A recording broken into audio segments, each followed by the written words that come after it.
DJ Event Planner will change the way you manage and run your business. Streamline all of your procedures and software into one easy-to-manage system. DJ Event Planner, the ultimate online planning tool.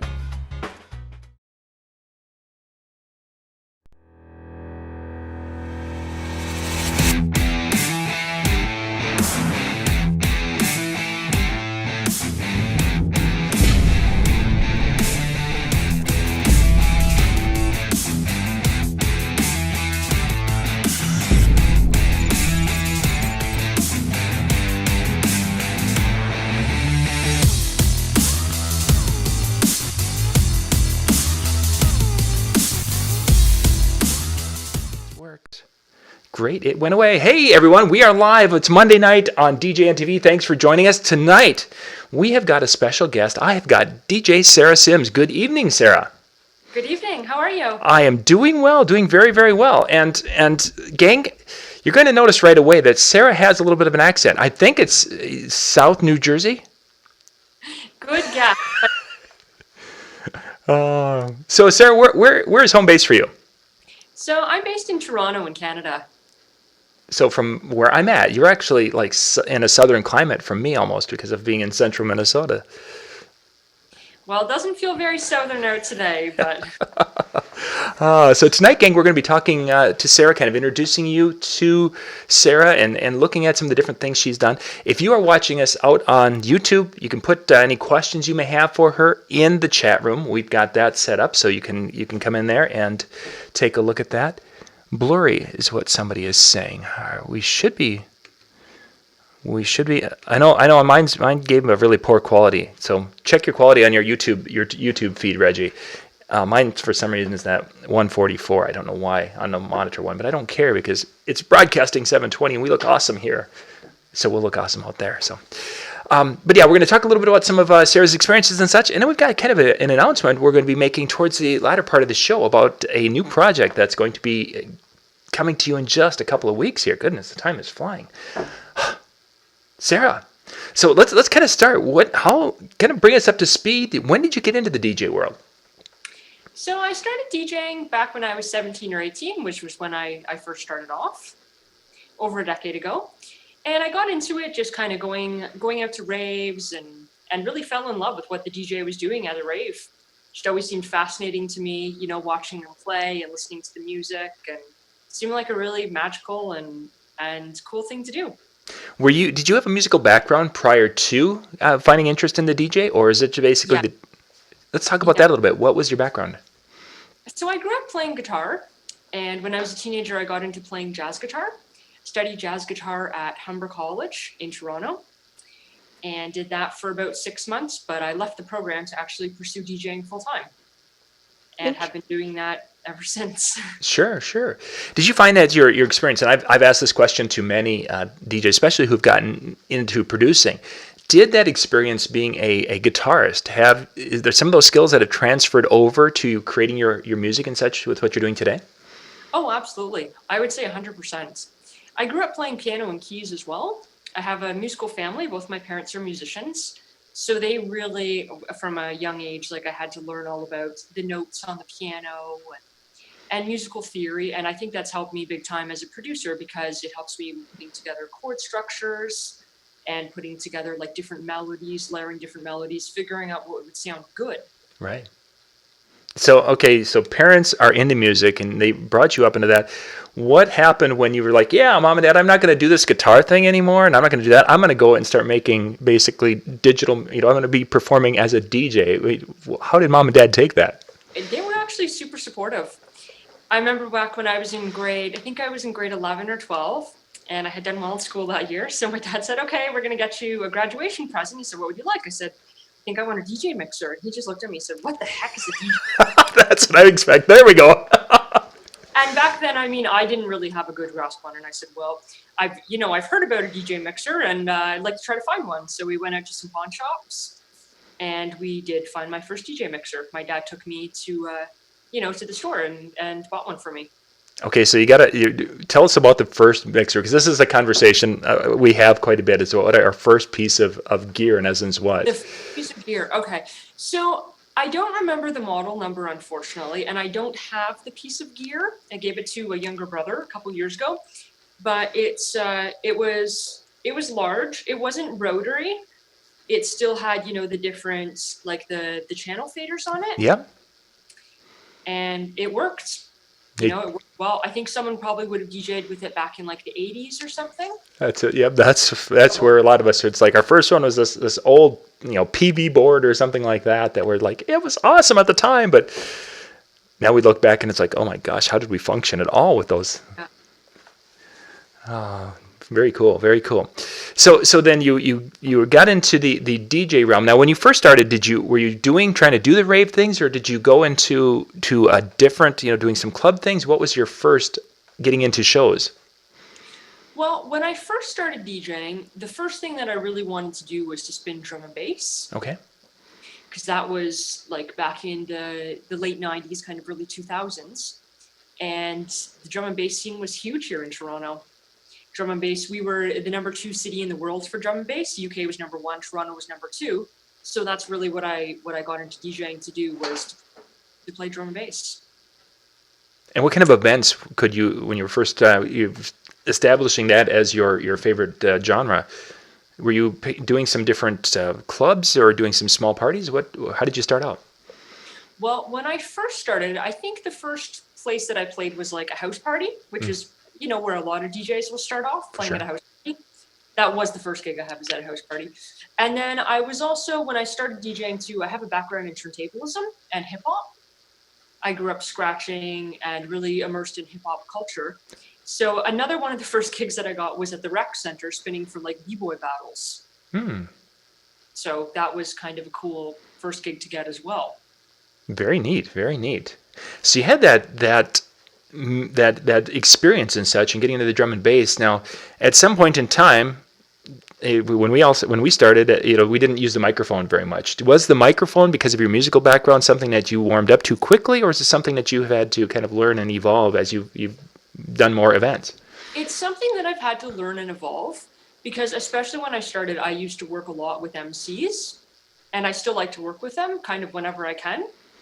But when I first started, I always had like an MC, especially because I was into drum and bass. So I was always working like right alongside, there was an MC. So microphone skills I had to learn along the way. And it actually wasn't until recent years that I gained a lot more confidence with mics. Very, very nice. Yeah, that's I think the track a lot of us have. We started out and, we need to talk on a microphone. Oh my gosh, I don't want to do that. Let's just forget about it and finish the gig. Yeah. Yay. Oh, funny. Just checking the chat room. So if you guys have any questions or anything, please put those in the chat room, and we can do that. Let's get into the. I think they're starting to talk gear and setup and software and all these different things. So let's cover that one, because if we know at some point in time we're going to have to get there. So today, what is your preferred setup when you're going out and performing? So I have a couple different setups that I'll bring with me on the road. I like to work with Pioneer DJ equipment a lot. And one of the setups that I have the DJM 900 Nexus limited edition mixer. Yep. And that goes with my pair of CDJ 2000s, also limited edition. They're beautiful because they're white. And then I have 2 Native Instruments Control X1s that I play on, because I play exclusively on Tractor. So I use Tractor in all my sets, and then I'll use my 2 controllers on the side. So Very that's nice. the basis of my gear. And then if I do a show that has like some scratching involved, some turntablism, then I'll use my Vestex PDX 3000 turntable. Very nice. Good quality gear. And you've got the limited edition. We saw those at DJ Expo. Oh, goodness gracious, I don't remember exactly when they showed those off, those beautiful white the decks and mixer. It's like, ooh, that's so pretty. Pretty stuff. Yeah, they're beautiful and great to use too. Yes, that they are. So you've in the DJ world, you've done your DJ things, and then the part that I wanted to get to and talk about is that you moved into more of a production side. Let's kind of talk about going from the performer up in front to producing your own music. How did that transition come about? So Sorry, can you just hold on for 1 second? Let me clear this. Yep. So I've been producing for about 5 years, and I got interested in producing. Well, I mean, for a number of reasons, just for musical growth, right? Mm-hmm. I think you can only DJ for so long before you want to put more of your soul, into music and actually create something that's your own. So I started producing a lot of different types of beats. I started producing techno, and I've also made some stuff that's like a little more hip hop sounding, and experimented with making like drum and bass along the way, and made a lot of different styles of music. But these days I'm focusing more on techno house, and actually my next track coming out is kind of like a fusion between rock and techno.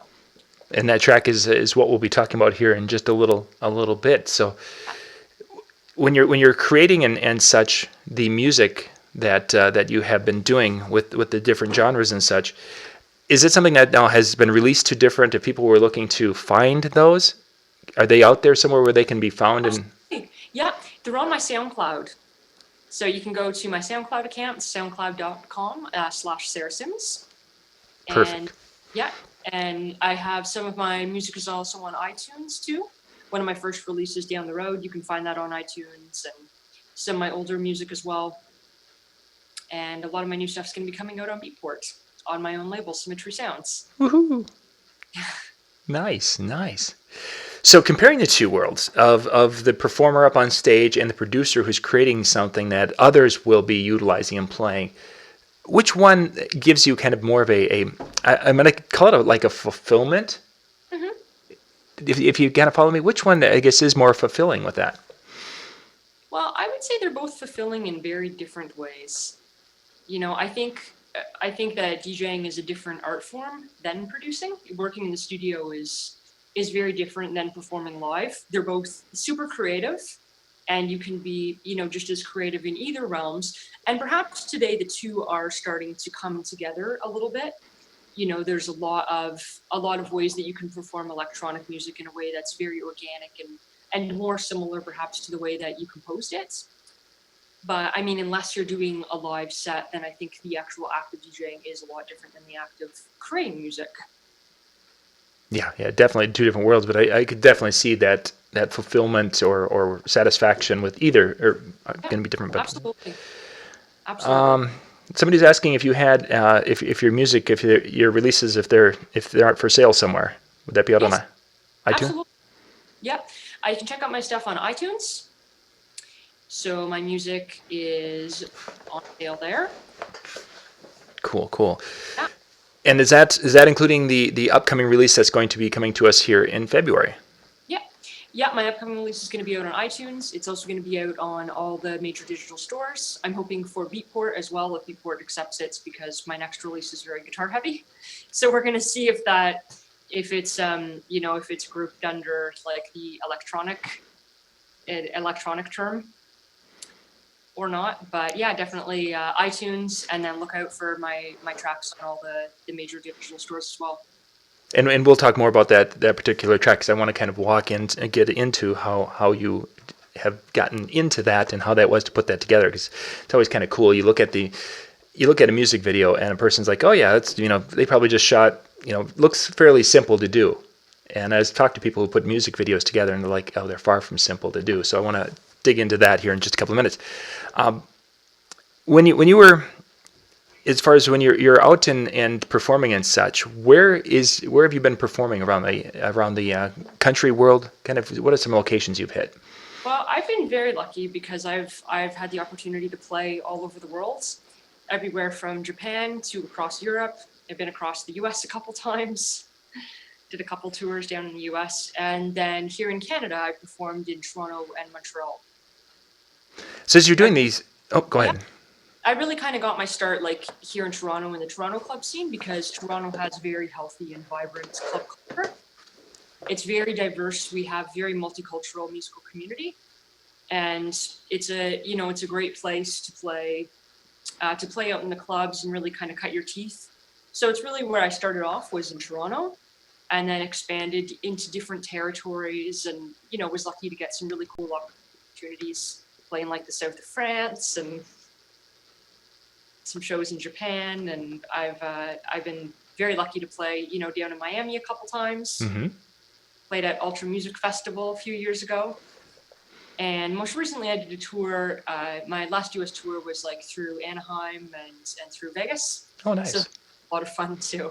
Yeah. That's a lot of us are very familiar with that area because some of our major events in the entertainment industry travel down into Anaheim and in Las Vegas. Yeah. Let's talk a little bit about the touring. When you're doing some touring and such, what are, for someone who has seen or heard about that life and it's like, oh my gosh, I want to do that. There's good and there's the not so good. What are some kind of maybe some advice or some revelations you can share from a person who has gone to Japan to perform and done this and done that? So someone who's thinking about that would be like, oh my gosh, I didn't even think about that happening. Yeah. Well, I think the first thing is to believe that it can happen.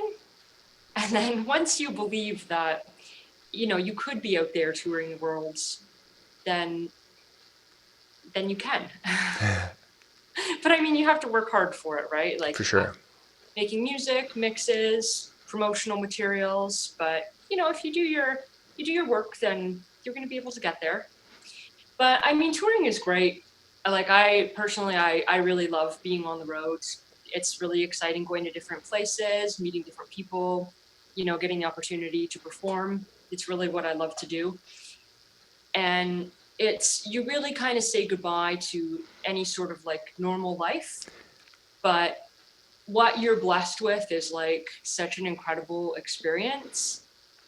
You just have to really be grateful for it and be grateful for the new places that you have the opportunity to see and the cool people you get to meet, and the fact that you can connect with people who don't even speak your language at all, but just understand your music. Everybody all around the world, they all understand music. Mm-hmm. Very much so. Those are the great things about it is really performing and playing and being able to communicate with a lot of people who you've never even met before, right? Sure. Oh, yeah, for sure. Sharing their good times, right? Being able to make them dance. And as a DJ, you really do get to see, a lot of the good side of life and people having a great time. Yeah. And you get to kind of guide them through that and bring that experience to them. Some disadvantages about the road, like you're going through different time zones all the time. So that can be challenging. Sometimes it's if you have like particular, my phone has low battery. If you have particular like diet regulations, then that can also be a challenge as well. Can you still see me, John? I can, yeah. Okay, perfect. Sorry about that. You sound good and everything looks good yet, so. Okay. I'm working on my phone battery here. So yeah, if you have like dietary restrictions and you're traveling in a country that is very foreign, that can be a challenge, finding the right type of things to eat. And that's even heck, just traveling to Las Vegas to cover a show for myself. It's like, okay, you want to try to eat healthy. Yeah. And it doesn't happen. I mean, it's like, oh, well, there's fast food. Like for me too, I'm very healthy and I like to keep in shape. And if you're very busy on the road, sometimes you don't have the luxury of having an extra hour you can go for a jog with, right? For sure. You have a late show and then the next day you have to be somewhere else. So that can just get taxing on your body, right? So, yes. It's good, I think, whenever you have the chance to kind of de-stress and try to eat healthy, try to keep moving while you're on the road. And yeah. Yeah, a lot of the same advice when we're talking about DJs going to conventions and things. Eating well, staying hydrated, not drinking too much. Yes. It all fits in there. I'm just checking. Or not drinking at all so you don't forget your gear at the end of the night. Yeah, precisely. That would be bad. I'm just checking. They're just talking amongst themselves right now. So let's dig into the track that's going to be coming out on February 14th. And for those of you watching, we're going to once it is officially released, we'll be sharing it on our social media channel so you guys can check it out right away. Kind of tell us now, Sarah, what brought you to, coming from an EDM and a hip hop background, and now, as you said, it's more of a guitar-based song that you're releasing. Let's talk about that a little bit. Well, when I was growing up, when I was a teenager, before I knew anything about DJing or had ever been to a rave or any sort of party, I was also into rock music growing up.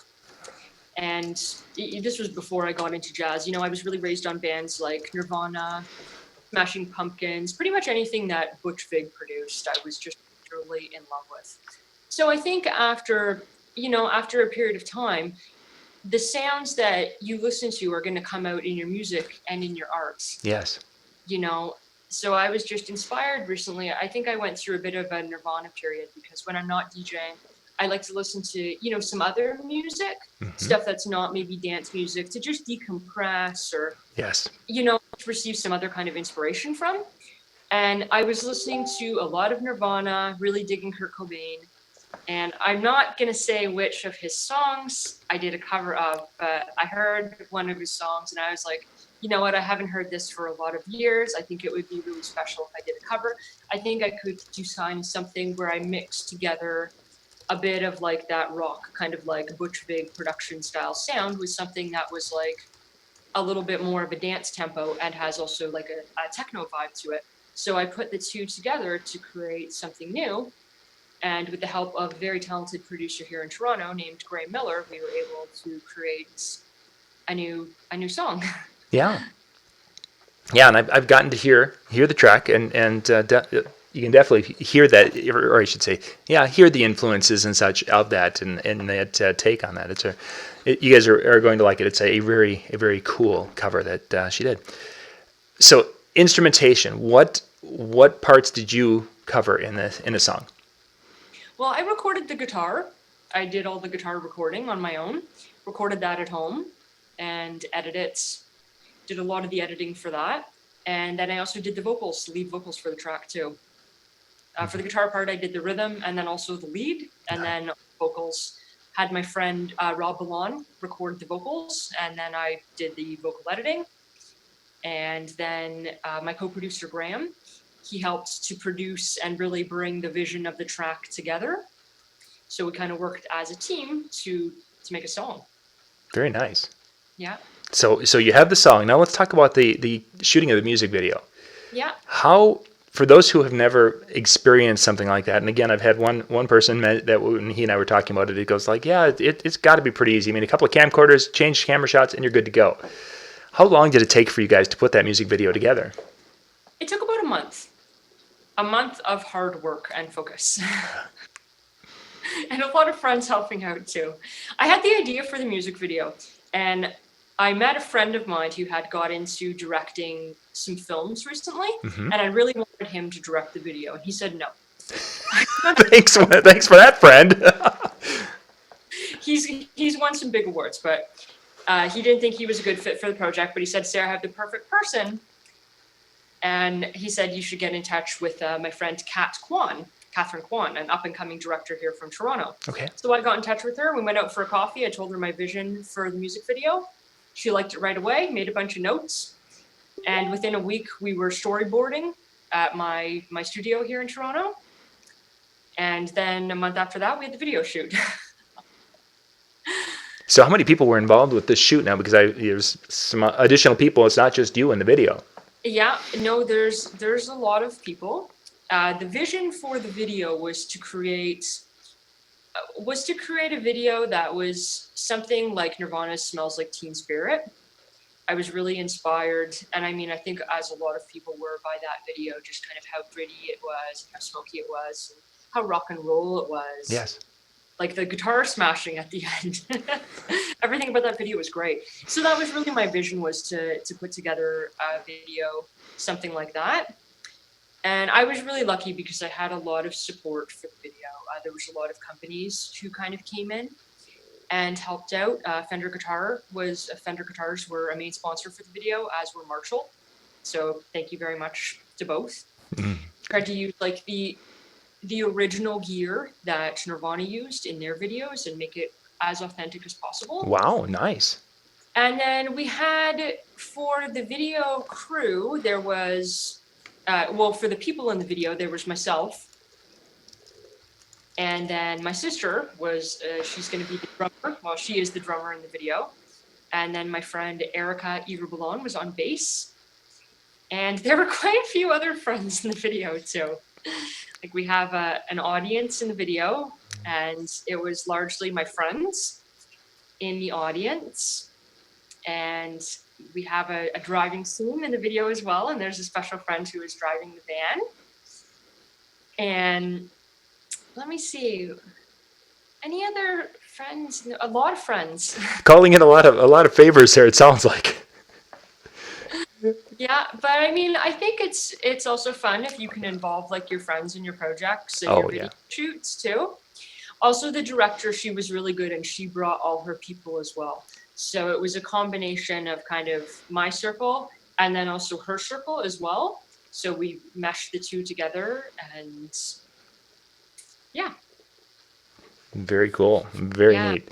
It's going to be exciting, though. I think a lot of you out there listening are going to enjoy it. So, and I hope you do. Yeah, it is definitely a neat track, and they were asking there. It's going to be February 14th. Will be the release, and where is it going to be hitting first, Sarah? So that if somebody wants to go check it out right away, first thing in the morning, where would they go to check? Well, 9 a.m. Eastern Standard Time, we're doing an exclusive premiere of the video on Exclaim. So Exclaim is a big Canadian magazine, but you can go to their site, exclaim.ca. And on February 14th, first thing in the morning, video is going to be premiered there. And then 24 hours after, it's going to be also available on my YouTube channel, which is youtube.com/Sara Sims Music. Very cool. Very cool.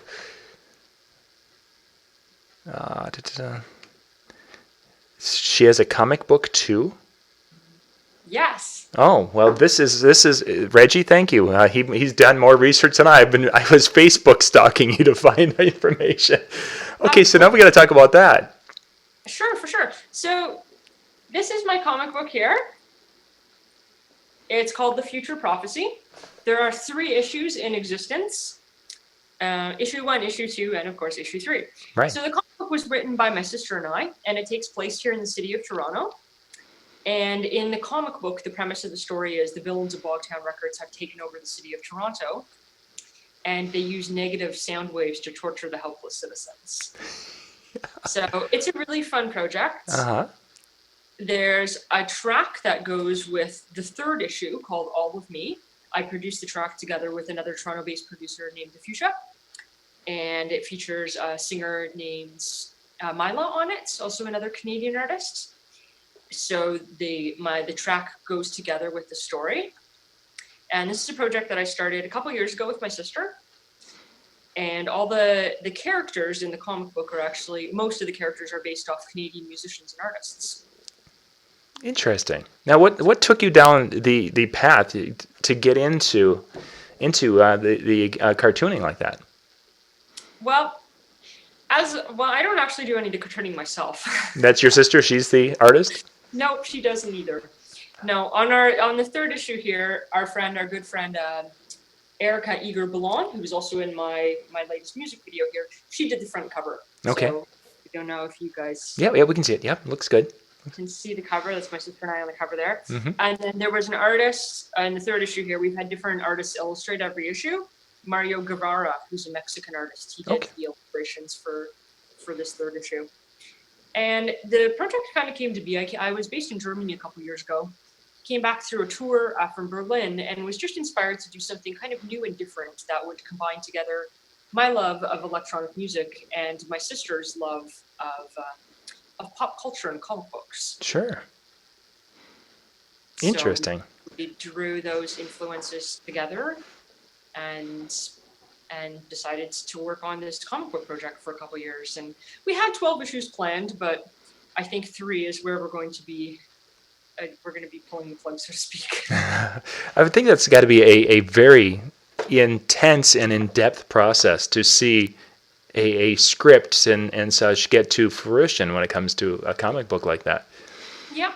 Yeah, well, I mean, it does take some time. The last issue, my sister and I co-wrote. She wrote the 1st and the 3rd kind of chapter, and I wrote the chapter in the middle. But the rest of them, she's written all the issues for. So it actually has come together very fluidly because she was doing all the writing.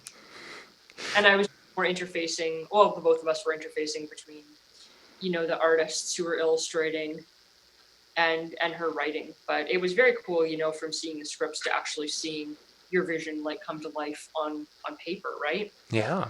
So that's pretty fun. Fun project. Yeah, Reggie's talking about the lead characters in your on your comic book, and then he puts on, I'm not a stalker. Reggie, you knew more about her than I did. No worries. Well, thanks for checking out the series, Reggie. And just to let you know, we have some podcasts to release related to the comic book later this year. Oh. So you have to look forward to. We still have a couple more comic book related projects that I'm going to be bringing out later on this year. So if you're a fan of Future Prophecy, then you can look forward to kind of Future Prophecy wrapping up a little bit with some cool podcasts. Neat. I've got a lot of different things you do. So just before we wrap things up, Sarah, what is outside of the DJ realm? What is kind of a hobby, passion? What are some things you like to do beyond that? Beyond music? Yeah. Well, I mean, music is really the primary focus of my life. So I invest, most of my time making music, DJing. I've always DJed a lot of shows. Mm-hmm. So I would say that takes up, the majority of my time. And then when I'm not DJing, some things that I like to do are keep fit, go to the gym. Love working out. I love yoga. Anything that I can do that's active, I like to spend time doing. From time to time, I like to cook too. That can be fun. Oh, yes. And, just kind of hang out with friends, go out for coffee on my day off. And yeah. Cool. Yeah. Neat. I went swimming recently. That was fun. Where was that? I'm sorry? I went swimming recently for the first time in a long time. So that was fun and relaxing. And for those of us in northern climates, that is kind of a some people are like, oh, we got pools in our backyard. Hell, not up here too often. Yeah. All of our ponds are frozen over right now where we live. So. Oh, no. Oh, fun. So. Well, same here. It's also freezing in Toronto too. So. Yeah. Yep. You get the weather about 3 days after or 2 days after we do here at times with those cold fronts dipping through. Yeah. Another great thing to do in free time is go to Miami. There you go. A couple days off, I'd love to go down to Miami. Oh, yeah. It's a fun town to go down and check out and hang out. Absolutely. Great scene. Well, great stuff, Sarah. Again, if people want to get in touch with you and find more information, let's kind of go through that. So getting in touch, what's the best way to do that? So you can get in touch with me. You can just shoot me an email. I'm Sara@sarasims.com. You can also find me on Instagram.com/SaraSims, 2 M's in Sims. I'm also on Twitter @SaraSims, on Facebook. You can find my page is facebook.com/DJSaraSims, and my website is sarasims.com. Oh, and of course, SoundCloud too. My music goes up on SoundCloud, so soundcloud.com/SaraSims. Yeah, very good. Great stuff. And last plug is my new YouTube channel too, which is youtube.com/SaraSimsMusic. Sarah Sims, yeah, we mentioned that earlier, and that's where... Yep. On the 15th, then the video will be live on YouTube on the 15th. That's right. Yeah. So if you guys go out to Sarah's YouTube page, you can go and subscribe, and that way once it hits, you'll get a notification that there is a video there for you to watch. Yeah, and then you can also, if you go to my YouTube page too, I have some other DJ tutorials up there. I have a chirp flare tutorial, and then last year I also released a turntablism course as well, so I have some of my turntablism courses are up on my YouTube channel too.